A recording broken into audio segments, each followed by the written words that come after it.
Steve Jobs was a trailblazer of technology and arguably the preeminent visionary of the 20th century. Driven by a passion for great technology and an uncanny ability to foresee what people wanted, he brought technology to the masses and unlocked the creativity of a generation. Focused on the space where the humanities and sciences meet, his mantra of "simplicity is the ultimate sophistication" drove him to revolutionize personal computers, animated movies, music, and telephones. That's been one of my mantras: focus and simplicity. Simple can be harder than complex. You have to work hard to get your thinking clean to make it simple. Steve Jobs. Adopted as an infant, Steve Jobs was bullied in middle school, dropped out of college, and forced out of the company he founded. He could have been a failure. Instead, he became a rock star of technology and icon of innovation. The secrets to his success included an unbounded imagination and an almost magical genius. But perhaps his greatest asset was his reality distortion field, a term coined by a colleague working on the Apple Macintosh computer. It referred to a Star Trek episode where the aliens could create their own world through the sheer power of their minds. Steve Jobs had a similar quality that allowed him to convince himself and his colleagues that they could accomplish anything. The people who are crazy enough to think they can change the world are the ones who do. Apple Creative Team, 1997 Think Different ad campaign. When Jobs said, "We are inventing the future," he meant it. But he also knew innovators had to be able to overcome multiple failures. Much like America's other great innovator, Thomas Edison, Jobs thought failure was just succeeding in proving what doesn't work, and that once you eliminate what doesn't work, you will find what does. It was this recognition, coupled with his overwhelming determination, that enabled him to move past the obstacles and failures he confronted along the way. In a 1921 magazine interview, Edison explained how he dealt with failure. "I cheerily assured him that we had learned something, for we had learned for a certainty that the thing couldn't be done that way, and that we would have to try some other way. We sometimes learn a lot from our failures if we have put into the effort the best thought and work we are capable of." Thomas Edison. Jobs' first challenge in life was to overcome the stigma of adoption. His biological parents were a Syrian graduate student and an American woman who met at the University of Wisconsin. Because his mother was Catholic and her father opposed her marrying a Muslim, she had Steve in secret and gave him up for adoption. Jobs' adoptive parents reassured him at an early age that he wasn't abandoned, but was special, and that they actually chose him. As a result, he didn't suffer the insecurities many adopted children do. "Knowing I was adopted may have made me feel more independent, but I've never felt abandoned. I've always felt special. My parents made me feel special." Steve Jobs. By the time he was 10, Jobs was a loner who didn't respect authority and wasn't challenged academically. He didn't care about his school until his 4th grade teacher figured out how to motivate him with bribes. One of the saints in my life is this woman named Imogen Hill, who was a 4th grade teacher who taught this advanced class. She got hip to my whole situation in about a month and kindled a passion in me for learning things. I learned more that year than I think I learned in any year in school. Steve Jobs. With a newfound interest in schoolwork, Jobs excelled, skipping 5th grade and starting middle school early. Now he faced his next challenge: being bullied because he was smarter than other kids. Instead of suffering in silence, he persuaded his parents to move to a better school district. There, he attended Silicon Valley's Homestead High School, where he met Steve Wozniak, better known as Woz, and bonded over a shared love of practical jokes and technology. In 1970, Jobs was drawn to the counterculture, inspired by the music of Bob Dylan and the Beatles. He smoked pot for the first time and had a free-spirited girlfriend who turned him onto the art and literature that would later give him a sense for great design. According to Walter Isaacson's biography, Steve Jobs, one of his high school classmates described him as kind of a brain and kind of a hippie, but he never fit into either group. He was smart enough to be a nerd, but wasn't nerdy. And he was too intellectual for the hippies, who just wanted to get wasted all the time. He was kind of an outsider. In high school, everything revolved around what group you were in, and if you weren't in a carefully defined group, you weren't anybody. He was an individual in a world where individuality was suspect. It would be a 1971 collaboration with Woz, while Jobs was a senior in high school, that planted the seed for Apple. Together, they designed and built blue boxes that could duplicate the tones that routed calls on the long-distance phone network, allowing people to get free long-distance calls. The blue box taught them they could work together, solve technical problems, and actually produce something. And these were illegal, I have to add. But in spite of that, we were so fascinated by them that Woz and I figured out how to build one. We built the best one in the world, the first digital blue box in the world. We would give them to our friends and use them ourselves. And you rapidly ran out of people you want to call. But it was the magic that two teenagers could build this box for $100 worth of parts and control hundreds of billions of dollars of infrastructure in the entire telephone network in the whole world. Experiences like that taught us the power of ideas, the power of understanding that if you could build this box, you could control hundreds of billions of dollars around the world. That's a powerful thing. If we wouldn't have made blue boxes, there would have been no Apple. Steve Jobs, 1994 interview with the Silicon Valley Historical Association. After graduating high school, Jobs attended Reed College in Oregon, but quickly dropped out because he didn't want to spend his parents' savings. He hung around for 18 months, monitoring classes that interested him, sleeping on friends' floors, returning Coke bottles for food money, and getting free meals at the local Hare Krishna temple. Jobs reflected that much of what he stumbled into following his curiosity proved to be priceless later on. If I'd never dropped in on that single calligraphy course in college, a Mac would have never had multiple typefaces or proportionally spaced fonts. Steve Jobs. In 1973, Jobs returned to the San Francisco Bay Area, got a job as a game designer at Atari, and started saving money for a trip to India. He was seeking spiritual enlightenment and became a practitioner of Zen Buddhism to better understand the relationship of things in the world. He took Timothy Leary's advice to turn on, tune in, and drop out, and experimented with psychedelics. Taking LSD was a profound experience, one of the most important things in my life. LSD shows you that there is another side to the coin, and you can't remember it when it wears off, but you know it. It reinforced my sense of what was important. Creating great things instead of making money, putting things back into the stream of history and of human consciousness as much as I could. Steve Jobs. In 1975, Jobs and Woz teamed up again, setting out to build the first Apple computer in Jobs' garage.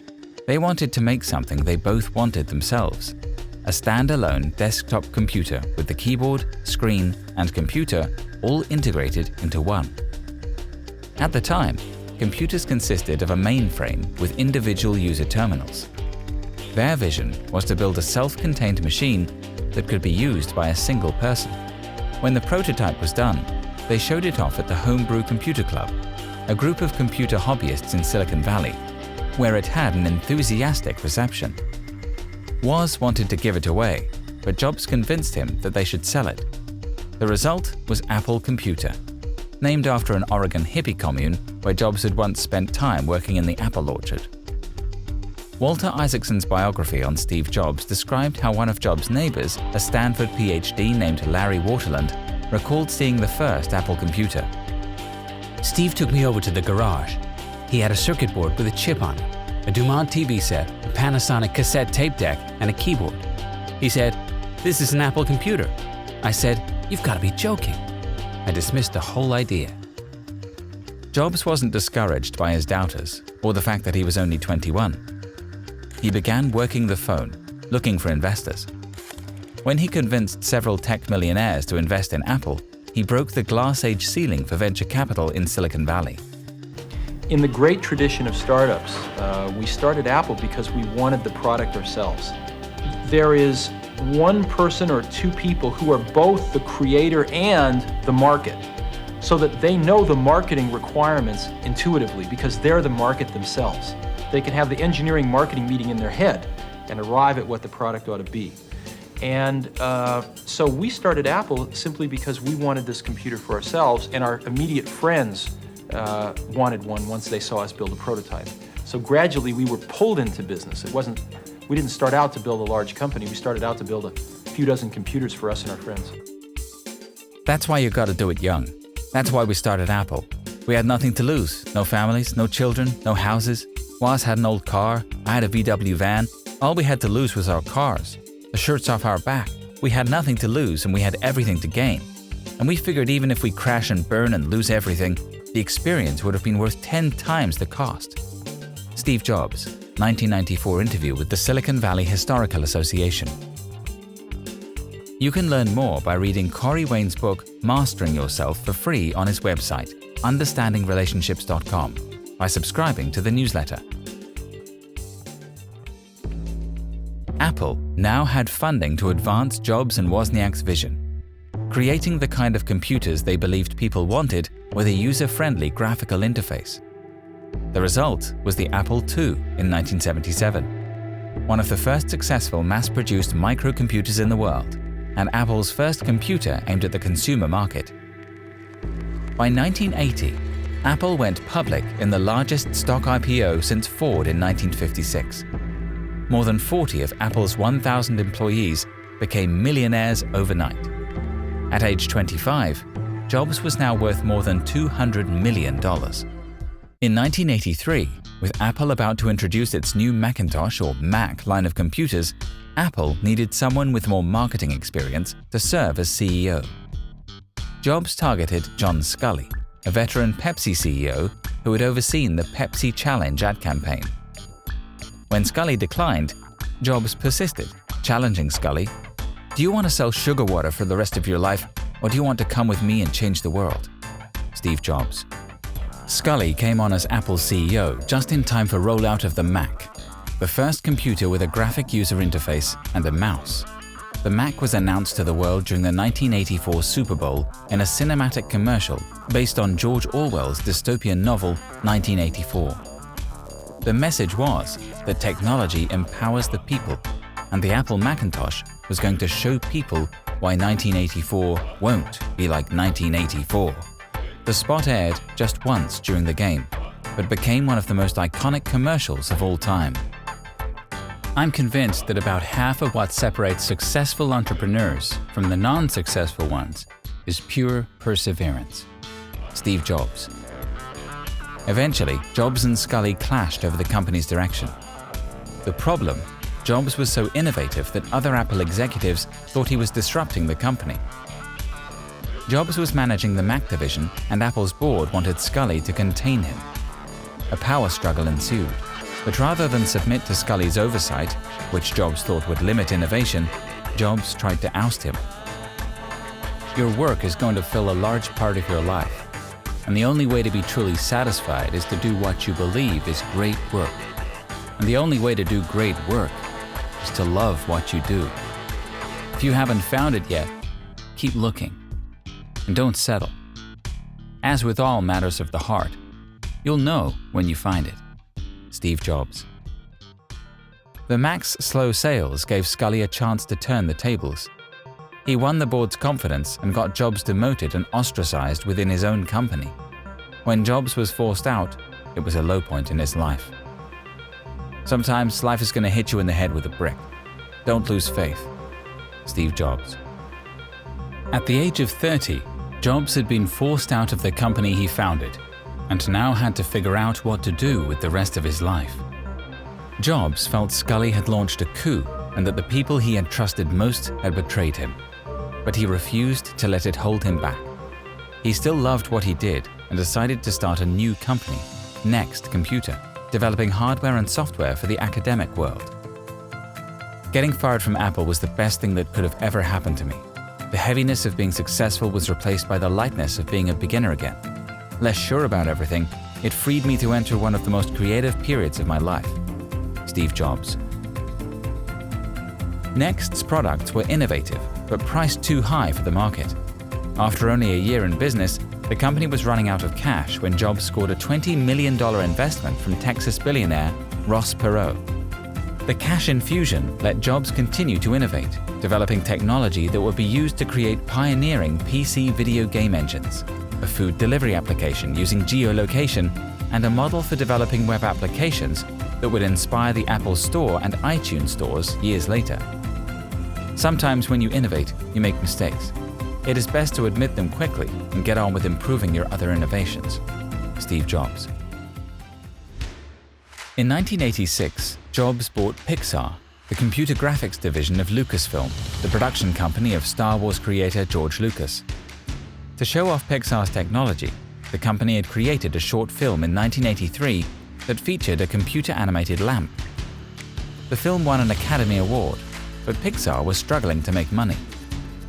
Jobs kept bailing Pixar out with his own money because he knew Pixar had great technology. He just had to figure out the right business model to make a profit and stay in business. After much trial and error, Jobs focused Pixar on building the tools to create feature-length computer-animated films. When Jobs approached Disney with the proposition, Pixar scored a 3-film production deal with Disney. Pixar's first feature, Toy Story, became a record-setting global blockbuster and changed animation forever. A few weeks later, Pixar went public, and Jobs' investment returned billions. Pixar had finally achieved success, but it had been 10 years in the making and clouded with doubt the whole time. Just as important for Jobs, his experience with Pixar humbled him and made him more empathetic, setting him on the path to creating great new products when he eventually returned to Apple. For the past 33 years, I've looked in the mirror every morning and asked myself, if today were the last day of my life, would I want to do what I'm about to do today? And whenever the answer has been no for too many days in a row, I know I need to change something. Steve Jobs. In his 1994 interview with the Silicon Valley Historical Association, Jobs explained what inspired him. When you grow up, you tend to get told the world is the way it is, and your job is to just live your life inside the world. Try not to bash into the walls too much. Try to have a nice family life, have fun, save a little money. That's a very limited life. Life can be much broader once you discover one simple fact, and that is, everything around you that you call life was made up by people that were no smarter than you. And you can change it. You can influence it. You can build your own things that other people can use. The minute that you understand that you can poke life and actually something will, if you push in, something will pop out the other side, that you can change it, you can mold it. That's maybe the most important thing.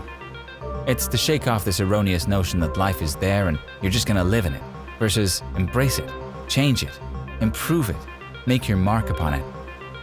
I think that's very important. And however you learn that, once you learn it, you'll want to change life and make it better. Because it's kind of messed up in a lot of ways. Once you learn that, you'll never be the same again. Steve Jobs. In 1997, Apple's attempts to upgrade the Mac operating system were failing. Without Jobs, innovation had stalled and Apple was 90 days from bankruptcy. Apple begged Jobs to come back, agreeing to buy Next for $429 million, both to acquire its operating system and bring Jobs back in an advisory capacity to help guide the company.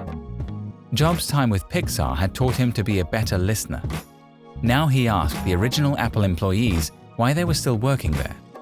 They told him it was because they still believed in what Apple was doing and what the company originally stood for. Jobs summoned Apple's top staff to an early morning meeting and forced them to acknowledge what was wrong. As Jobs would tell them, the products sucked. They didn't have sex anymore. Jobs was right. Apple had stopped making products that people desired. His new outlook helped Apple scrap what wasn't working and usher in a new line of products under the Think Different campaign, with Apple tying its brand to iconic figures from the 20th century, such as Einstein, Picasso, Dylan, Lennon, Martin Luther King Jr., and Gandhi. What is Apple, after all? Apple is about people who think outside the box, people who want to use computers to help them change the world, to help them create things that make a difference, and not just to get a job done. Steve Jobs. With the success of the Think Different campaign, Jobs set out to revolutionize the music business. An odd couple, the most glamorous face in world music and the slightly less glamorous chief executive of a nerdish computer company, joining forces today to get the notoriously Luddite music industry to embrace the internet. There's a lot of competitors out there, OD2 and Virgin and these other guys, but we think we have a much, much better product. So we'll see if people agree with us. In 2001, Apple launched its first iPod MP3 player that could hold 1,000 songs and was 30 times faster than any other MP3 player on the market. The music industry is encumbering 10% of the music it ships, but not 90%. And it doesn't make sense, and some consumers, it gets in their way. They want to know that if they buy a track off one store, they can play it on any player without any hassle. But didn't that help you sell iPods? I mean, are you not kind of... We don't think so, no. We think we've sold iPods because they're the best music players in the world. Music's been around forever. It will always be around. This is not a speculative market. And because it's part of everyone's life, it's a very large market all around the world. It knows no boundaries. Steve Jobs. You can learn more by reading Corey Wayne's book, Mastering Yourself, for free on his website, understandingrelationships.com, by subscribing to the newsletter. In 2003, at age 48, Jobs faced his greatest challenge. He was diagnosed with a rare form of pancreatic cancer. After surgery to remove the tumor, doctors gave him a good prospect for recovery. But the illness reminded Jobs of his own mortality and would push him to new heights of product development. Remembering that you're going to die is the best way I know to avoid the trap of thinking you have something to lose. You are already naked. There's no reason not to follow your heart. Steve Jobs. By 2004, Pixar had 5 blockbusters under its belt with Toy Story, A Bug's Life, Toy Story 2, Monsters, Inc., and Finding Nemo. Attempts to negotiate a new deal between Jobs and Disney CEO Michael Eisner broke down, with Jobs vowing never to do business with Disney again. But in 2005, Eisner was forced out and replaced by Robert Iger, who quickly worked to restore relations with Pixar. The result? Disney agreed to buy Pixar for $7.4 billion in 2006, making Jobs Disney's largest shareholder. Now Jobs took on responsibility for running both Apple and Pixar. In this dual role, he would guide both companies to even greater heights, but run himself ragged in the process. I've always been attracted to the more revolutionary changes. I don't know why. Because they're harder, they're much more stressful emotionally. And you usually go through a period where everybody tells you that you've completely failed. Steve Jobs. At Apple, Jobs added video content to iTunes in 2006 to do the same thing for video he'd done for music.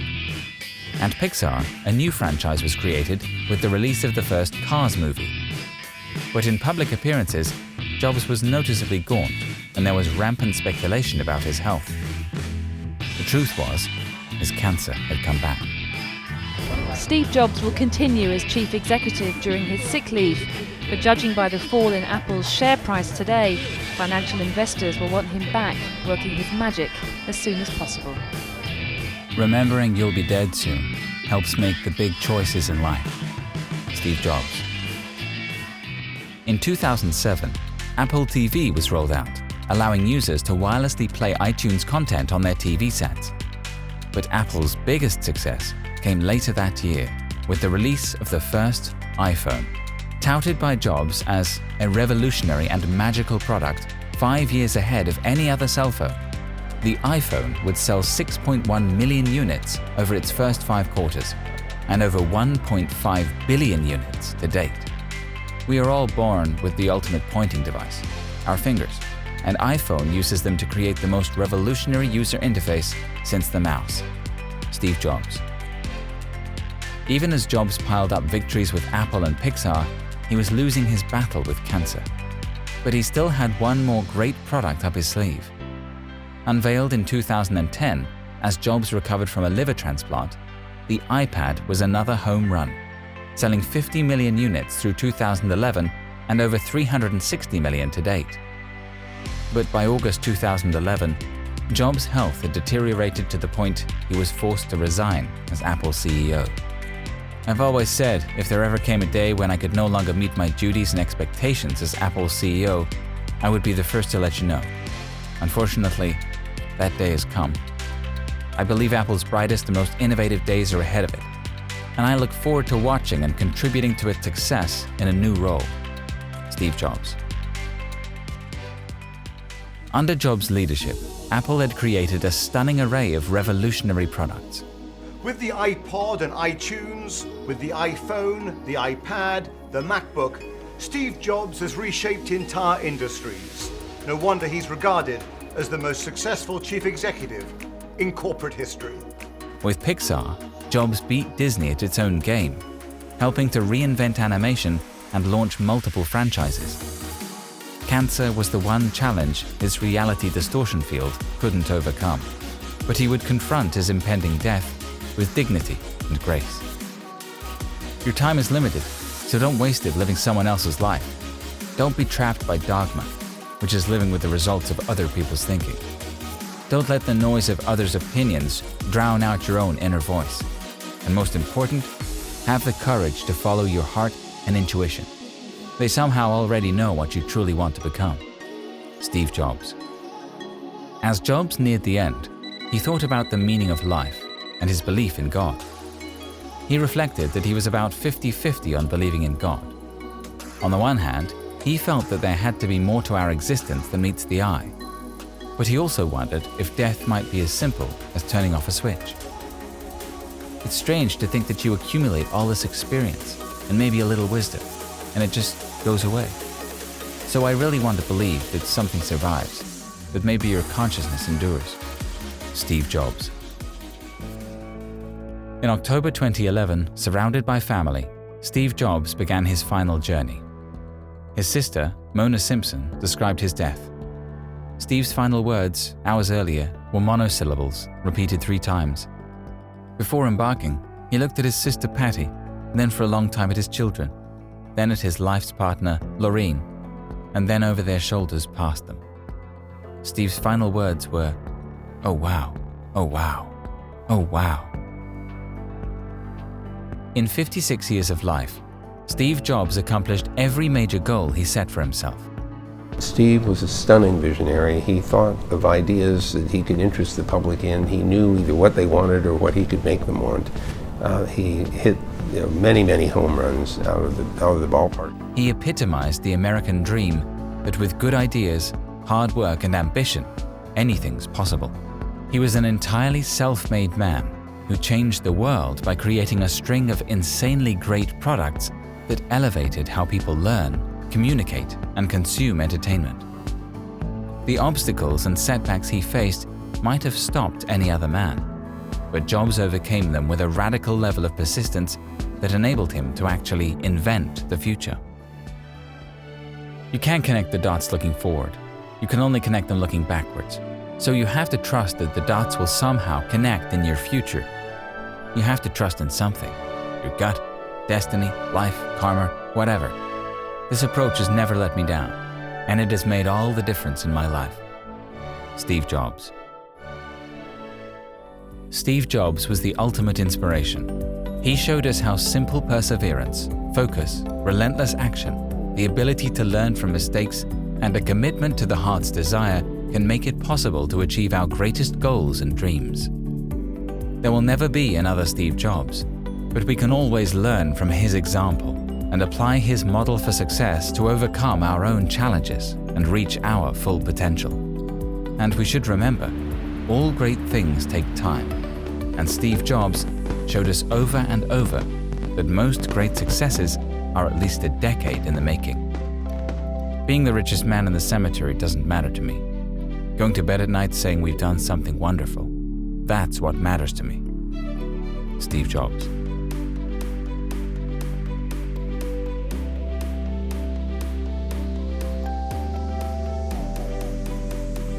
You can learn more by reading Corey Wayne's book, Mastering Yourself, for free on his website, understandingrelationships.com, by subscribing to the newsletter.